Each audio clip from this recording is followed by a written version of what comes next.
But here's the thing: the women are gonna buy them, but they're not gonna buy. They're not gonna buy them for that reason. They're gonna say, "I didn't buy it for that. I I bought it to cut my grass. I bought it so I have security in the house." Yeah, you know? I bought it so I feel safe. It's the new guard dog. I don't want a big dog. I have a little tiny dog. Yeah, who needs a gun? I got. I don't know what we're gonna call these things, man. Tyrone bot, BBC bot 3000. There's some contenders. Chad bot's gonna be a thing. I'm already, guys. You can't take it. It's already incorporated in the UAE, the European Union, and in China. Chad bot's out, bro. I've got the patents, international filing. Yeah, Lauren's like, I'm buying it for sex. You know, just fuck it. Yeah, look at this. Look, they agree, man. LOL. Who needs a Ronnie when I've got my Italian stallion? Exactly. This is what we're talking about. Like, people thought, when I told people I was having this conversation, there's no way this is going to be such a ridiculous conversation. Nothing's going to come out of it. I'm telling you, people, we have thought about this way differently than the average conversation. We have thought about the demographics, the marketing. And then, like, there's a statistic that's out now that said like 40% of the guys that they polled agree that they would be interested in these AI sex bots. And hold on, let me pull up another article. I gotta find it now. Michelle, I know you're listening. You know what article I'm talking about. Where is it at? It's gonna be one of these here. There's a story out and somewhere in the UK.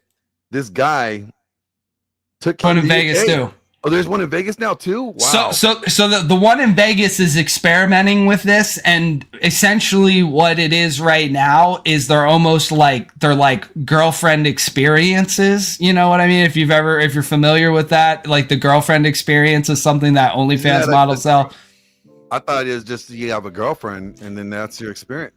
Well, the experience is that it's that emotional connection is how they're selling it right now, where you go in and it's got all this AI programming where you can talk to it about your favorite video game or that weird thing that you're into, like these guys that collect train sets or stamps or whatever, and they program these things to have all the knowledge about like the weird hobbies that men have. Because let's be honest, we have some weird hobbies that most women just can't talk about: woodworking, stamp collecting, model trains, anime, video games. These things traditionally, now it's starting to change. I don't got any of those ones.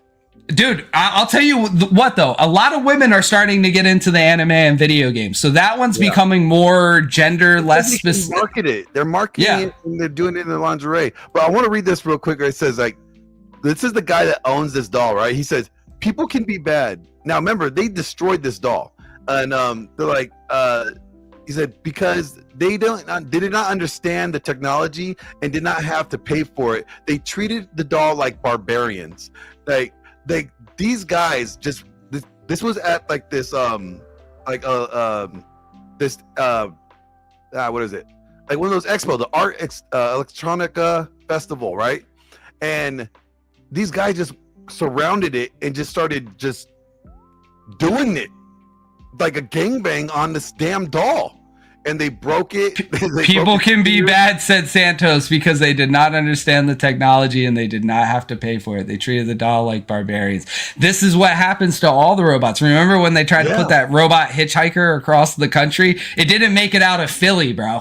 And that wasn't, that was like a robot hitchhiker. It was like not human looking at all. And they beat the crap out of it. I mean, there is going to be some weird stuff that we have to talk about as a society, and especially me and you as content creators. Yeah, there's going to be some weird stuff.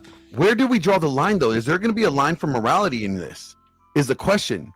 Because I was talking to a manufacturer for some sex dolls, right? But right after I came back from Chicago with Pearl, and he's like, yeah, we got some dolls that are very petite, and they're, they could give off the impression of something else, and that's what people are into, and it's weird. It's weird. Like, where do we draw the line? If these dolls start looking more like children, then is that illegal? Well, these are the questions that we're going to have to answer, and especially around the AI. Like,